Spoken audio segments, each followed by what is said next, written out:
There we go. Yes, people, welcome back to the Catabolic Window podcast. We've got episode 38 for you here.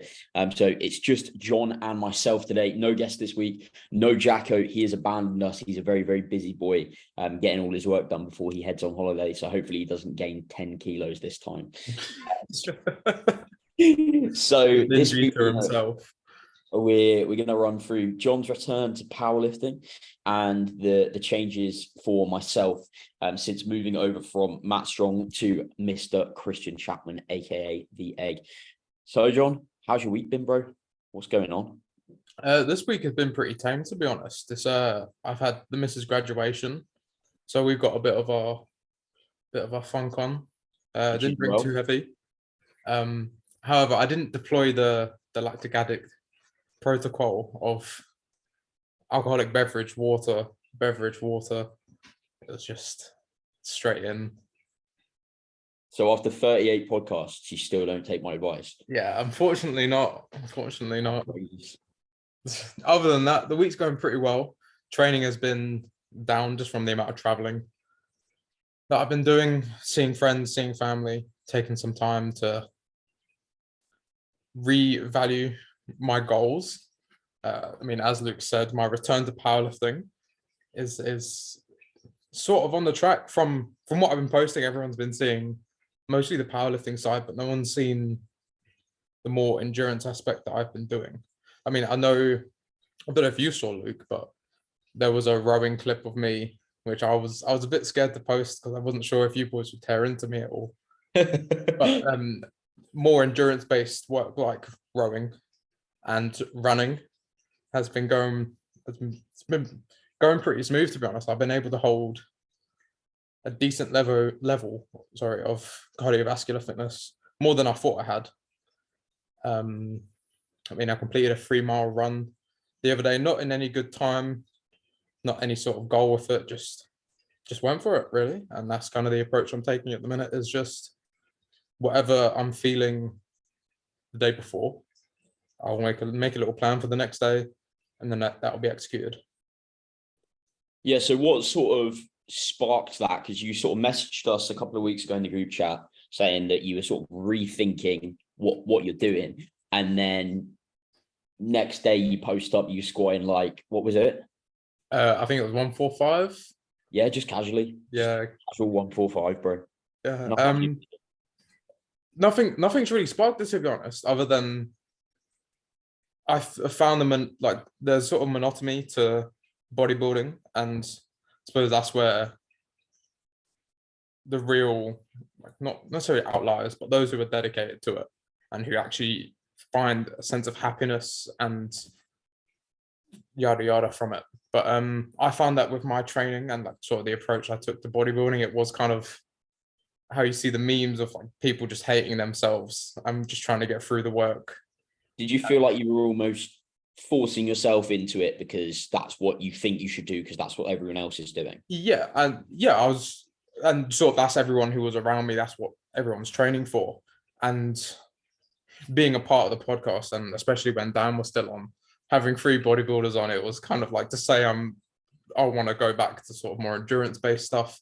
Not that you guys had any pressure on me to perform in the bodybuilding realm, but I sort of felt, because of who my friends are, that I sort of have to stick with it a bit longer. But in a venture to make myself a bit more happy and get some exciting out of my training, I thought, yeah, why not a better time? If you go far enough back on the group chat, I think I mentioned this back in January. Yeah, I've recalled you mentioning it, but before, for sure. And I think that provokes sort of an interesting topic. Like, if you've got friends who are going to judge you for the shit that you want to do, they're people that you shouldn't be friends with. Yeah. Like, you'll hear people saying all the time, and I'm sure everyone that's listening to this has encountered this at some point, like friends saying, oh, do you have to eat this food? Can you not just come out with us and do whatever? Like, I remember, I don't think I've actually mentioned this publicly before. It's not anything crazy. It's just something that I forgot to mention at the time. But like, obviously, when you first start getting into it, your friends are like wanting you to do the stuff that they know you for doing. Like, before I started training, I was very much the let's go and get fucking shit-faced kind of guy. Like, I was the leader of the group in that sense of like, come on, why are you all not doing shots like every 5 minutes? You're pussies. And now I'll go out with those same friends, and every so often those same friends will get me a shot of water because they're like, oh, we just want you to feel involved. So I like, they're doing shots of whatever and I'm doing the occasional shot of water. And it's really cool how the same people can understand how you've gone from where you were at, like when you were first met them or whatever, to the person you are now, and be able to accept that. So like, look for those friends. Like, don't look for friends who are just friends with you because you do the same shit that you do. Or Yeah, they do. 100%. You should all be promoting healthy lifestyle. Oh, yes. Or at least encourage your friends to do what they want to do. And just because they don't align with your morals and values doesn't mean that should be shut down straight away. For sure, bro. So how has it been since you returned anyway to How has it been? powerlifting and endurance training? Have you Well, noticed any big sort of benefits well, or differences? not initially. I think apart from like a sack of shit walking up the stairs. apart from the mental gain that I've got from it, the body's felt more fatigued than ever. I push my body first, and with strength with one session, and the next session taxing my lungs. It's definitely going to take some adapting to it, and definitely a couple mesocycles before I even somewhat feel normal or feel like I'm capable of doing something relatively decent. Yeah, I get you. That makes a lot of sense. Yeah. You're never going to be able to get into things straight away. And I mean, I mentioned it before. Definitely something that doesn't help is having a structured plan. What do you mean? So, like I said, I was saying that before, I often think about a sort of session that I want to complete, or a session that has a particular goal in mind, and I may repeat that session, I may not some weeks. Yes, that isn't conducive to overloads or anything at the minute, but I feel like I'm at a point, I can't think of the words, auto-regulate. I feel like I'm at a point where I can sensibly auto-regulate. Obviously, there may be days where that may be a bit out of check, or I may overestimate myself or even underestimate. But it's sort of a live and learn, go from there. Yeah, I think that's something that we very much get caught up in, as like, especially bodybuilding, and that progress of, I need to lift an extra 1.25 kilos, or if you're a dickhead, put 10 on and then get shit formed. But anyway, more extra reps. Like, you think, oh, I need to do the same exercises, but like, I've been talking about this with a few of my clients. They're like, the gym's really busy, I can't always get on the same stuff. Okay, cool. Like, why don't we be a little bit adaptable? You're still doing the same number of sets. You're still doing the same movement patterns. Like, do I really care if you do a Smith squat or a hack squat? No, not really. Like, as long as you're progressing over time, like say you hack squat again a month later, and you've only done it 3 times that month. Okay, are you a bit stronger? Cool. Like, are your legs feeling like they're progression? Fucking cool. Sound. And even something small like that, especially bodybuilding, you can become very fixated on having the same movements and progressing that one lift. But I think at the end of the day, if machines are unavailable, it's not the end of the day. Like, majority of things you do, or depending on what gym you go to, the alternatives that you can make are still conducive to the end goal. Just because one week you got a hack squat and the next week you didn't, doesn't mean all your gains are lost. It just means you've been able to get a new stimulus, which again isn't inherently a bad thing or a good thing. Yeah, I wouldn't say never do the same exercises and always confuse the muscle, but it's not going to like be awful if you do a different thing. Like, when I go to a different gym, am I going to do exactly the same machines? No, because they're probably not there. And also, because I don't really want to, I want to try the new shit that I've not tried before. I think another difficulty I am running into with this new style of training, and in all opinions, probably pushing it too much too quick, is re-aggravating old injuries, especially with my knee. I don't know if this has been something really relevant with since the beginning of the podcast, and even before, was that my knee, I'm not entirely sure what's going on with it, whether it's the patella or ACL, but that has sort of flared up again, and especially if the running, it will sort of flare up and go.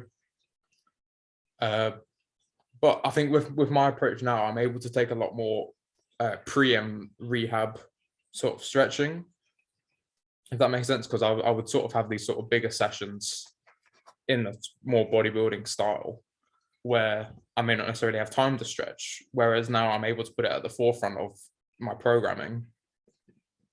use that loosely. But I feel like this approach that I'm taking is more conducive to my health. Yeah, I get what you mean, mate. What do you think is aggravating those old injuries, if you could put it down to one or two things? Squatting. just general stress on the knee. I probably need some peptides put in there, but yeah, just general use of the knee will be aggravating it. Do you think it's the amount of volume you're doing or the loads that you're using? No, I just think that my knee's weak as trash. Is it both knees or just one? Just the one. Just the one. That's so weird. But I do notice some compensatory pain with the other knee, but hey, it's whatever. We'll live and we learn. This knee's shit, so the other one's got to do more work, and then the other knee becomes shit. Nice. Yeah. Fair play, bro. Anything else to update the listeners on then? Follow the link on my story today if you want to know anything about UAPs. Well, not that this has been posted, but anyway, it's cool. Let's move on to you, bro. What's UAPs? UFOs, bro. Oh, UFOs. Yeah. What about it? Coming to the forefront, bro. What, like conspiracy theories and shit? No, disclosure. Things are moving forward in that realm. More what government transparency. Are you talking about? Yeah, people who know, but pretty much people are confessing to some rather wacky shit, and it's turning out to be true. So, what? So, like, covering it up? Yeah. Well, this is more bringing it forward. So, we've had people whistleblow recently about government agencies and private agencies having possession of non-terrestrial craft. Oh, that's cool. Pilots. Okay, side question from this then. Do you like what's the genre? Sci-fi. Like, do you like those shows? Do you find them interesting, or do you think they're shit? Some are good, not all though. What ones do you like? What ones do I like? I like June at the minute. June's actually got my eye at the minute. I want to start reading the books, but that's wacky. I don't know what drugs the author took, but I'd very much like to know, because there's some wacky shit he's written down in those books. What sci-fi? Do you like sci-fi? The only one that I've really watched much of is Star Trek. Is it hardcore, live or die fan, or is it just general? I just like it. That's fair enough. Well, yeah. The Next Generation was definitely the best out of all the series. The first 2 seasons of Picard were fucking shit. The last one was good. And then there's a couple of them that were just awful. Do you watch Black Mirror much? Because that's quite, not all of it is sci-fi, but there's. I watched like 2 episodes of it, and I was just so confused that I didn't carry on. Have you watched much of the new season? This has kind of gone off track, but the Black Mirror. Yeah. No, I think I watched like 2 episodes of season 1 or some shit like that. Yeah, that's fair enough. Like, it wasn't anything crazy. I'm gonna put it on my watch list so I don't forget. But I'm currently in the middle of House of Cards and The Witcher, so it might take me a while. Very nice. How's your week gone, bro? Let's cover. So big fucking changes have gone down. Whoop. So I have left Matt Strong, no beef whatsoever. No, I can't even do that sarcastic. I'm joking. I was going to say big beef. That's what I meant to say, but I fucked it. So I'm just going to carry on. No beef whatsoever. It was just time for me to move on. Like, I've learned a fuck ton from Matt that has leveled me up mentally, physically, and as a coach as well, which is obviously ideal. We don't want to be shit coaches out here. That is not what we are about. So yeah, it's been really, really useful 18 months. I literally just posted that up before the call. I think it was on like 40 likes in half an hour before I checked. So that's always good. We like when people like my shit.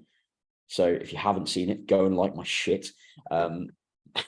Anyway, so I'm over with Christian now, who anyone who's listened to the last podcast can probably suss out why I'm with Christian and obviously who he is, because you will have listened to him for an hour, hopefully. And if you haven't, go and listen. That's a threat, by the way, like threatened. So with Christian, he basically said that I'm fat, so we're mini cutting, and that's the plan. So I'm going on holiday next week. So I think it's raining, so I might have to close the door shortly. So I go on holiday next week. So I've got like a week of like aggressive deficit before I come back. The plan while I'm away will be to enjoy myself, but not fuck it. Ideally come back a similar body weight. And then, so I'm away for like 10 days. And then I'm back, maybe got an operation middle of September. So we'll push it until then and see where I can get to. But I'd like to get to a leaner composition than I did before the start of my last push, because that worked out really, really well, and then carry on with the same sort of thing before with much, much slower rate of gain than most people would traditionally recommend. So I actually have an appetite left. So it's been pretty cool so far. Sessions haven't been anything too sort of crazy different.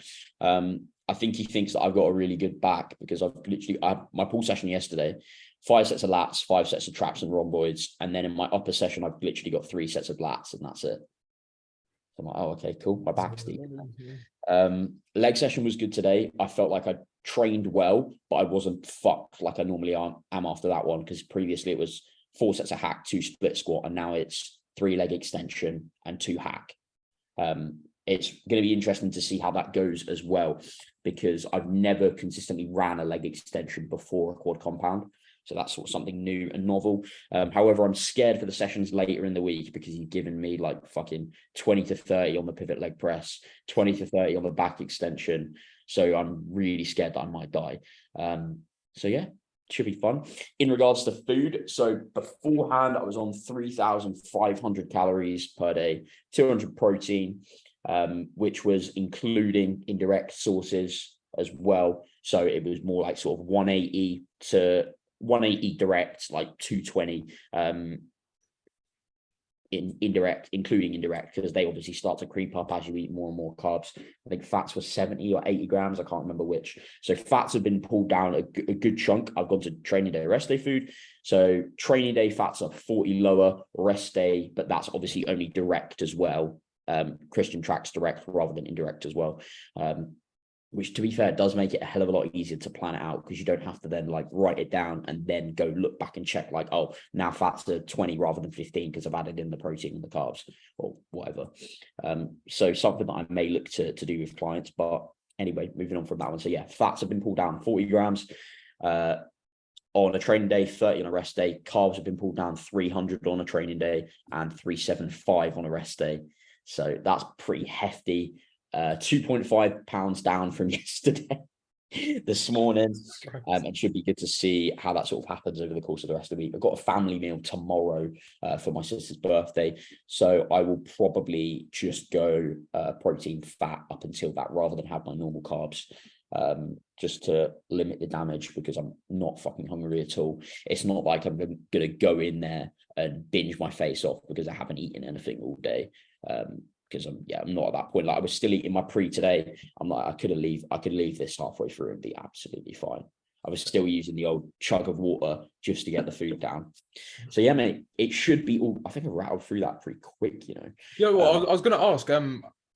Obviously, Matt, being a more psychological, like, correct me if I'm wrong, but from what I can gather from the content he puts out and what he's posted on Physique Collective, he's got a very psychological approach to how he sets up a lot of his things and the approach he may take with his clients. I mean, correct me if I'm wrong again, but how is that differed moving to Christian? Is there less of a focus on your mental game, or is that even more, or is that just around? I think it would be too early to say definitively, but I know from sort of speaking with Tom and other people that like they're definitely leveled up in that regard as well. Like I'm a big believer in where your mind goes, your body will follow, because if it isn't right up here, like whatever the fuck you're doing with your training, good luck. Like you'll see people all the time, they're having a really, really good run with their training, their nutrition, their head falls off and they don't train for a week and they eat like shit.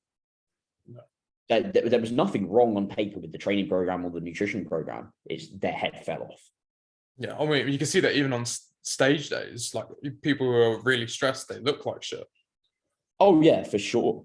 Yeah. Like if you're if you're not in a good position mentally, like it's going to have a massive effect on everything. So yeah, I definitely still think that there will be a focus on that. So I'm interested to sort of see how the sessions are going. And then I'm going to be deloading while I'm away as well. So it's sort of first week or so on a new training program and then a deload. Probably not ideal, but I am well in need of a deload. It's like week 8 of consistent training here. So plan will be probably I'll be able to train like 4 times while I'm away.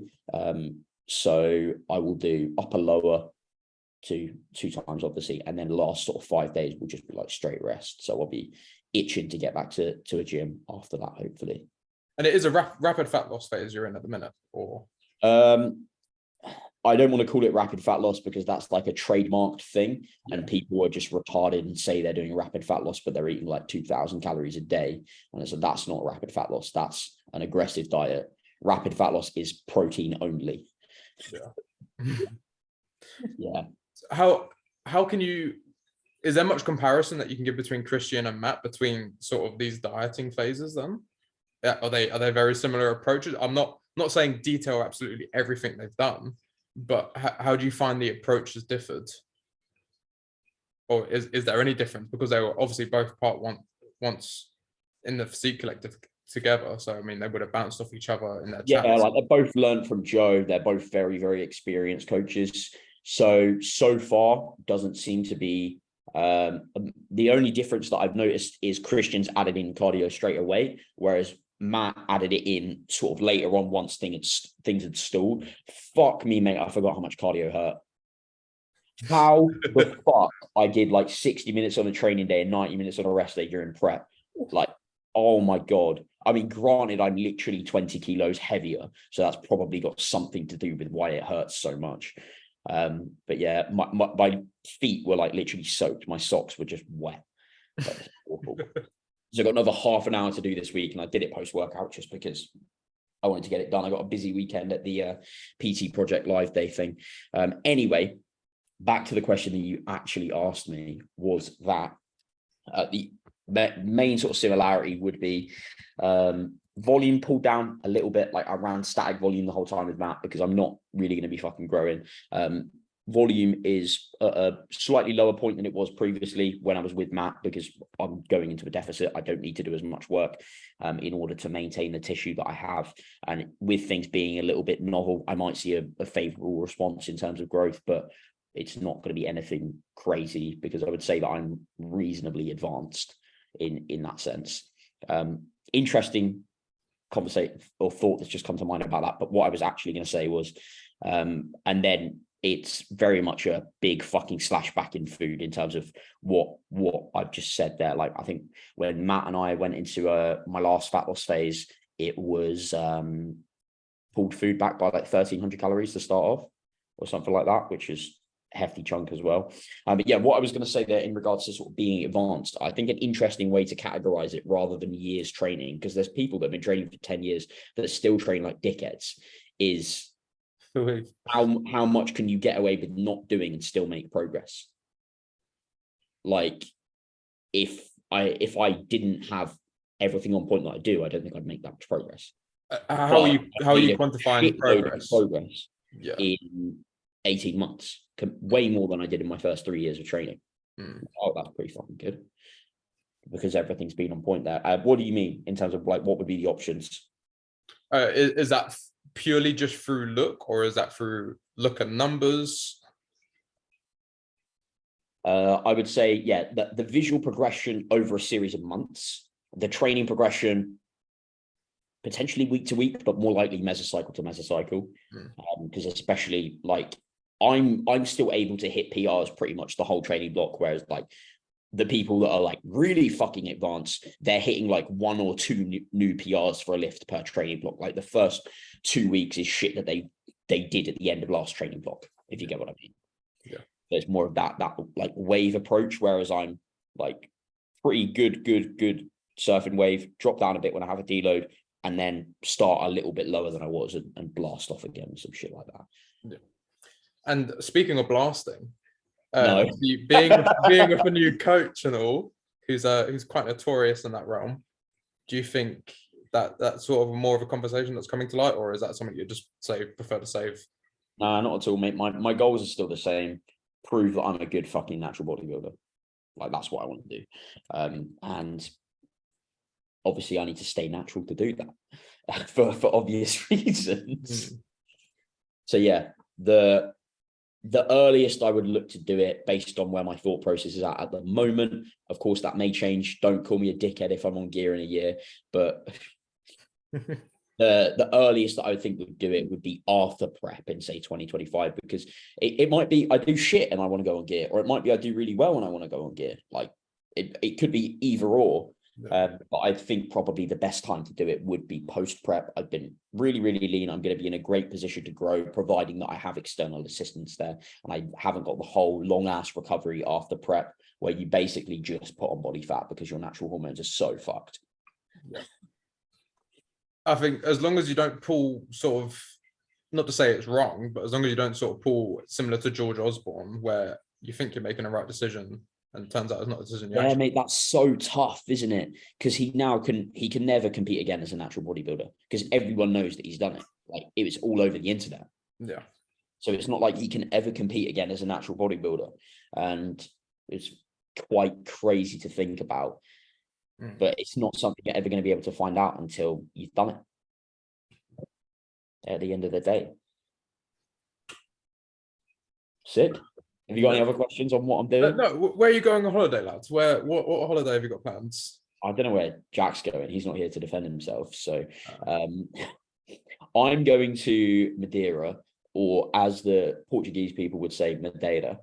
That's how it's actually pronounced, but us British people have just ruined it, which is fairly accurate. And then I'm going to meet the sort of all of the girlfriend's family there, so that'll be interesting. Exciting. No, I've met her mum and her sister before. That all went well because they came here during Easter, but I'll be meeting her dad and her brother. So hopefully they like me. I'm gonna train with her brother and we're gonna have a good session. And then I'm going to Southwold, which is like somewhere me and my family have been going for like literally the last 15 years. So it would be rude not to. They do the best fish and chips there. So I will have to indulge. But aside from that, like especially while I'm there, I'll probably do protein, fat throughout the day, and then a meal in the evening, something like that. Like I don't want to be a dickhead about it, but I also do want to enjoy the food at the same time. I'm sure you've covered it before, but what operation were you having again?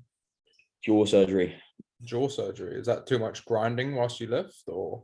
No. So I've got. You won't be able to see it because of how my jaw sits. Like you can barely fucking see my teeth when I smile. So my top jaw is too far back, if that makes sense. Yeah. So I have an underbite.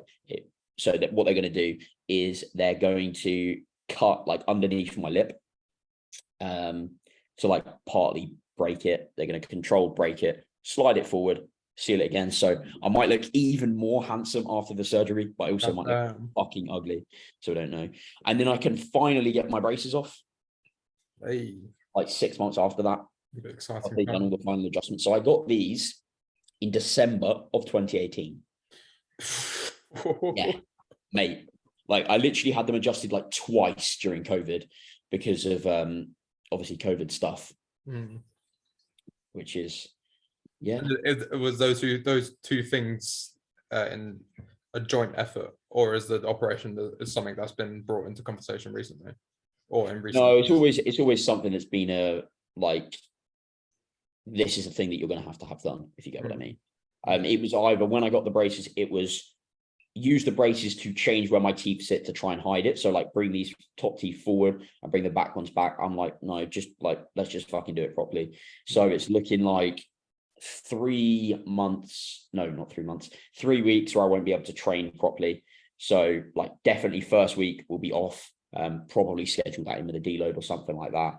And then second week will probably be nothing again. Maybe week 3, I go in and do like some leg extensions, some side delts, some arms, but nothing where I'm gonna like, this is 5+ fucking reps in reserve.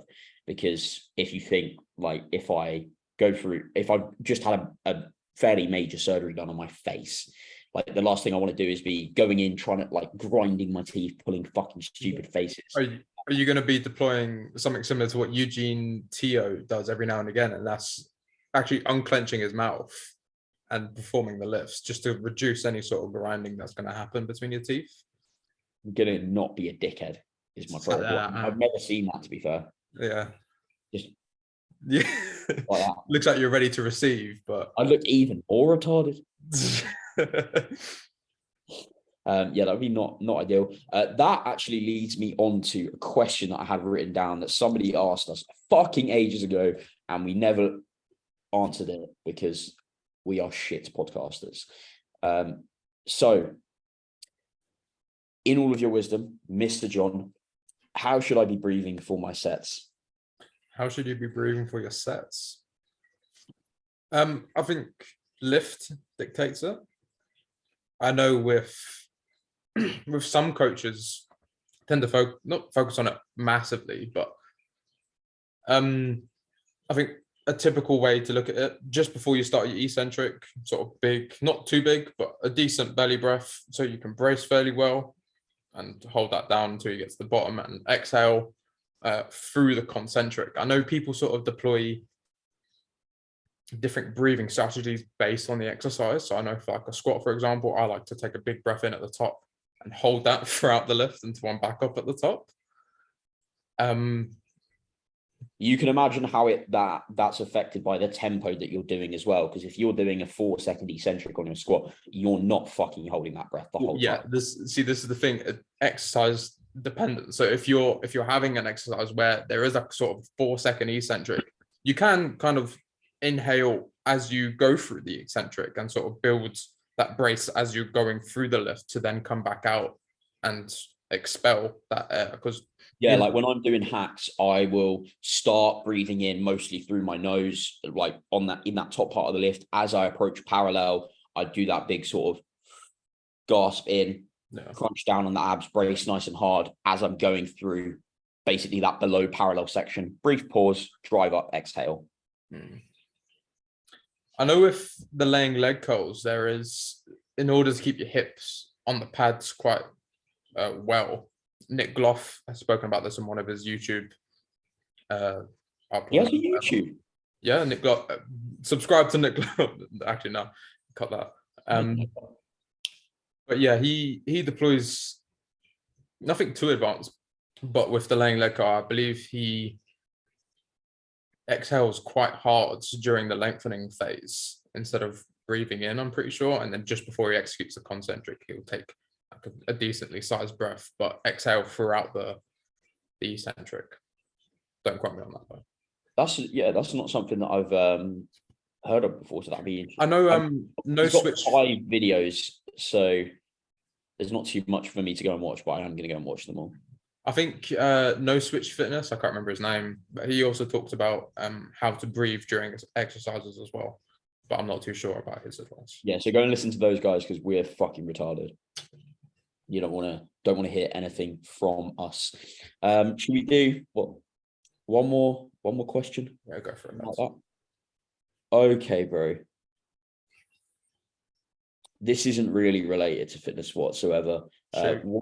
What is the biggest topic that isn't being discussed widely at the moment, but will be studied by historians in the future?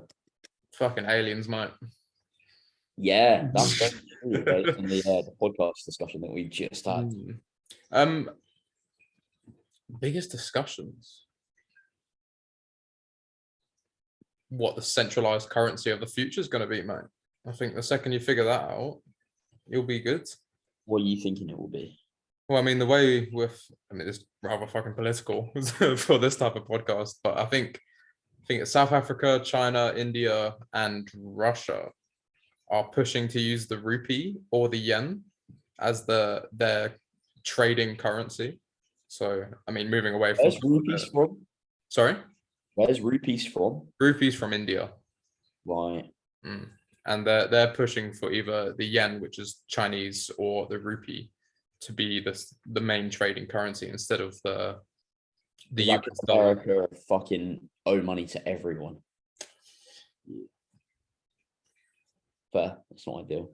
I think fitness wise, I'm not too sure, because a lot of things does get discussed. Not